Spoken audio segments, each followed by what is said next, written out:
Hello and welcome to English 102. My name is Brent Schaefer and you've just signed up for my Composition 2 course. So first of all, I want to take a moment to say welcome to class.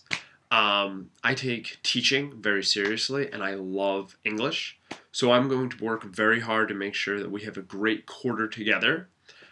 This courses require a lot of self-discipline and a lot of self-starters from the students, but I guarantee you that as your instructor, I will have the same discipline and the same diligence coming from my side of the computer. I also apologize, I have a little bit of a cold, so hopefully you can understand me. In this first video, the first of many, I want to introduce you to the kind of theme of this course and how the course is going to go for the rest of the class. So first of all, I'm just going to read from the syllabus the theme. Alternative media and identity. Who am I? Where am I going? These are some of the oldest questions in human civilization. These questions have started wars, religions, philosophies, and empires. One sense of identity can come from many different sources: ethnicity, religion, orientation, nationality, or simply your favorite football team. Regardless of parameters, one's identity is key to their humanity. Identifying yourself is a lifelong meditation. This course aims to explore contemporary alternative works about identity in society and culture. Given both the importance and ambiguity of identity, it is perhaps unsurprising that philosophy, science, history, memoir, literature, and politics all have something to say about identity. And thanks to a guy named Peter Elbow, we won't be reading Shakespeare, or Cervantes, or Norman Mailer in this class. Long story short, the basics of composition is just analysis, evaluation, creation, and synthesis, so you can practice and learn these higher-order thinking skills through any text or prompt, even a comic book. After exploring these different concepts of identity in alternative media, we will explore its discussion in academic discourse. We will learn about the philosophies of Joseph Campbell and read excerpts from his book, The Hero with a Thousand Faces. Campbell is a descendant of Freud and Jung, and his book is a seminal work of modern philosophy and psychology. Using his philosophies, we will re-examine and analyze the earlier comic books. In our reading, writing, thinking, and discussion, I want you to raise questions evoked by the contemplation of identity in contemporary life, and explore how the definition of one's identity is key to their humanity. So hopefully that sounds intriguing to you, and we're really going to be talking about identity and self-discovery through comic books a lot this quarter. There's a suggested reading list under the Lessons and Document tabs under Course Documents, which shows you the order in which we'll be reading these texts, but I also want to familiarize yourself with them. The first comic we're going to be reading is Ultimate Spider-Man Volume 1. Marvel collected all of the issues from Ultimate Spider-Man that were written about 10 years ago and put them in these graphic novel volumes. We just need Volume 1. Ultimate Spider-Man Volume 1 is the first comic we're going to be reading. I'd really like you to be reading it by the beginning of week 2. The second comic book we're going to be reading is Persepolis by Marjane Satrapi. I have the separate Volume 1 and Volume 2, but the bookstore has a bound single volume, which is turquoise. Either is fine, but you definitely need both volumes, 1 and 2. Persepolis. The third comic book we're going to be reading is Fun Home by Alison Bechdel. It has a shiny cover, which is reflecting in the video. This one's deep. This one's tough to read. I mean, yes, it's a comic book, but it is dense with ideas. This is the last comic book we're going to be reading. As we read those comic books, we're also going to facilitate our learning with Action Philosophers Volume 1.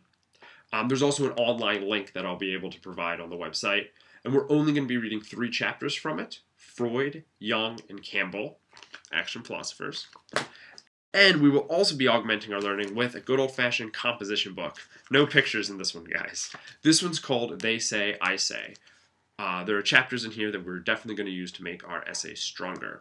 So these are the books we're going to be reading. The suggested reading list has the order with which we'll be reading them, so maybe you can buy them, at your leisure. Okay, at this point, I want to start talking about the syllabus, because I have some idiosyncrasies as a teacher, and I want to introduce you to how this class is really going to break down.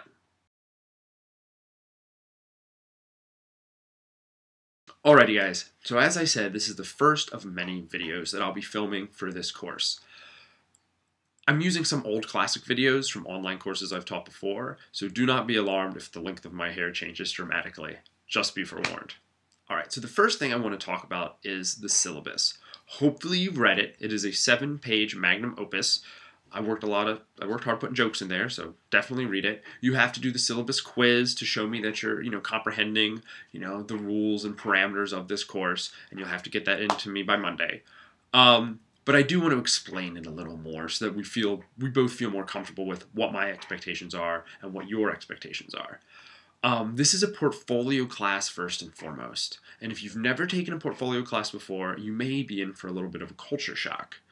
The reason I teach writing as a portfolio class is because writing is a process that takes time and space to create new ideas and reflect upon them and develop them.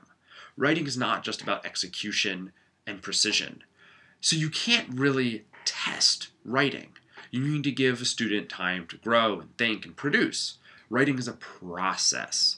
So the process points are a hefty part of this class, and I really want you to take away the importance of process in writing. You don't just sit 3 hours before essays due, knock it out, and ace it. That's really not writing. I used to think it was. I was kind of a bad student. I'd eat coffee beans and stay up all night, but that did not create good essays. You've got to write rough drafts and revise and revise. So therefore, the grading is a little different because I believe so much in process. This class is first and foremost about the learning, not the earning. I understand you want to get a good grade. I want you to get a good grade. A good grade represents you learned something.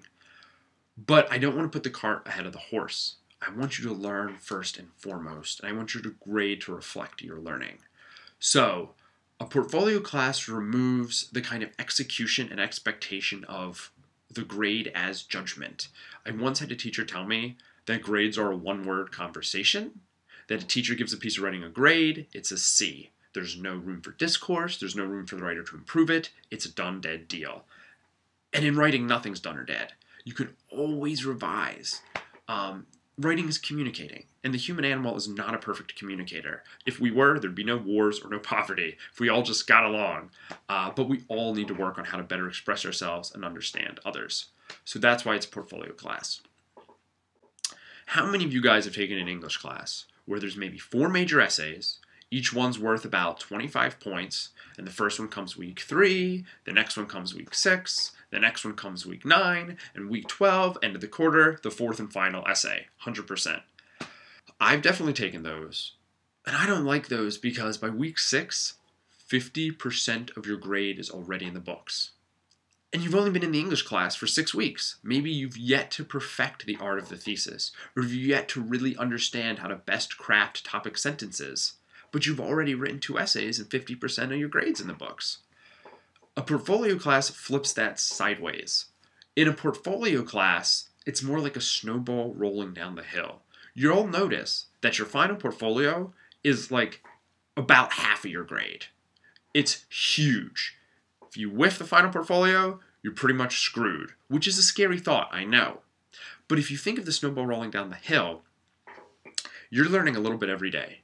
You're learning a little bit more every week, and you're getting smarter and smarter, and you're crafting and perfecting the same techniques over and over again. Thesis, topic sentences, logic, thesis, topic sentences, logic. You're revising the same essays again and again and again. So by week 12, by the end of the quarter, you are at the best writing shape of your life. You are totally prepared to hit that home run and ace that 50% final portfolio. Just want to explain that philosophy behind it so that you guys just don't get so intimidated by that huge point total attached to the final. So all the little weeklies, all the participation is all there not as busy work. It's all there to help you develop these essays, which are the meat of the course. Okay. In short, to summarize the syllabus, the way to succeed in this class is to focus on your learning, not the earning. To focus on good communication. Use the online Q&A to ask questions that you think other people might have. If you just email me a kind of class-wide question, I'll just answer you. But maybe there's 20 other students thinking the same thing. Communicate well, participate fully, and really focus on your learning, because I'm really focusing on my teaching. If you have any other questions, go ahead and use the class Q&A, but I hope you're awesome and prepared for class.